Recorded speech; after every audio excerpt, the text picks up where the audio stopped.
Kisah karyawan Rafael Alun, punya bos kaya tapi gaji bulanan cuma 1,4 juta, kerjanya berat. Rafael Alun Trisambodo boleh saja punya harta melimpah, namun saat berhubungan dengan gaji karyawan, ia tergolong pelit. Bagaimana tidak? Ia hanya menggaji penjaga kontrakan miliknya Rp900.000 per bulan. Bahkan selama 13 tahun bekerja bersama Rafael Alun, penjaga kontrakannya hanya merasakan kenaikan gaji 1 kali saja, dengan nominal yang tak seberapa.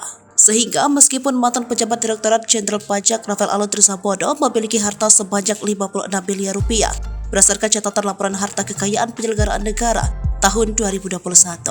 Namun dari sekian banyak harta yang dimiliki, Rafael Alun ternyata pelit terhadap John, penjaga kontrakan miliknya yang berlokasi di Jalan Srengseng, Kembangan, Jakarta Barat. Sebab Rafael menggaji John jauh di bawah UMR DKI Jakarta yang saat ini nominalnya sebesar Rp4.900.000. Selama bekerja 13 tahun ke belakang, John hanya merasakan kenaikan gaji 1 kali dengan nominal yang tak seberapa.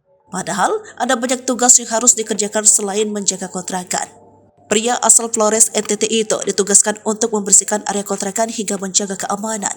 Tak hanya itu, ia juga diminta untuk mengurus anjing peliharaan keluarga Rafael. Kendati demikian, John tetap bertahan bekerja di bawah ayam Madodari tersebut. Adapun John mengaku bahwa gaji Rp1,4 juta yang diterimanya harus bisa untuk menafkahi istri dan 5 anaknya di Flores.